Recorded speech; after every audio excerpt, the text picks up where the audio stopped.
They've got to bring somebody in, surely. If they fail to do that, and that's because they didn't bring anybody in, that's going to be a huge issue, and that's going to have knock-on effects for them. Football's a small world. Everyone talks. Agents, players, coaches, everyone talks, whether it's on the record, off the record, and then sometimes they talk to us as journalists as well. How can you keep something like a release clause confidential?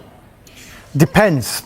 Actually, it's a good question because there's no one-size-fits-all when it comes to release clauses. I spoke to an agent earlier on today, and he tells me it all depends on how the release clause is worded in the contract. So it's basically individual case-by-case basis. Now, if a release clause is confidential, let's just take that case first of all, then a club, if they wanted to buy a player, would have to approach another club to find out, A, if there is a release clause, and B, the value of that release clause. It can be the case that details of a release clause can be made available to an interested club via a representative if that was what was agreed when that contract was signed with the release clause incorporated within it.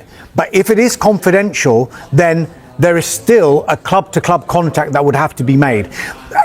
Loosely speaking, look, it should work as easy as if there's a release clause and a club meets that release clause, then the player can go and talk to the club if he so wishes to go and talk to that club. Which I thought was what happened. But given the information that we've got today, this might imply that there might have been a confidential element to this release clause. Hence why Tottenham Hotspur would have had to have approached Nottingham Forest formally to look, we're interested in Morgan Gibbs-White. For example, I'm using this as the example.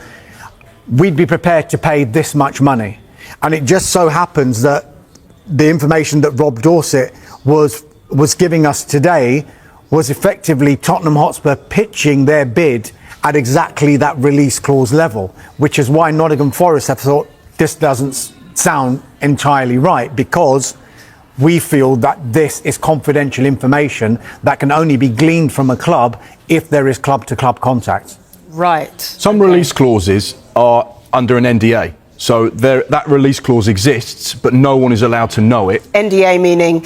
Non-disclosure agreement. Yes. And there are some release clauses like Michael Elise at Crystal Palace, £50 million, Dean Howson at Bournemouth, £50 million, Mateus Cunha that went to Manchester United, £62.5 million. That is a public release clause. People know that, the agent's allowed to discuss that, but there are some release clauses the agent is not allowed to tell anyone, and it feels like, reading between the lines, this is one of those situations where that detail in the contract is not allowed to be told. That's written but not said. Okay. And I think that's where Nottingham Forest's issue is. And that's where they're disappointed with this approach. But I wonder whether we're just delaying the inevitable here, because OK, I can understand Nottingham Forest are a little bit upset. Perhaps a confidentiality breach has taken place. But this move is going to happen anyway, Dharmesh?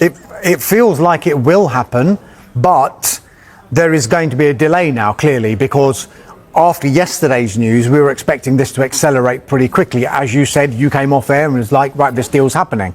But now we've got this situation where Nottingham Forest are not happy and they want some sort of they want it looked into how Tottenham Hotspur have approached this. It's very difficult in transfers in particular to keep, you mentioned it before, everybody talks to everybody else. So it's how certain bits of information has been transmitted to certain parties and whether it was done in good faith or whether it was done where it shouldn't have been done.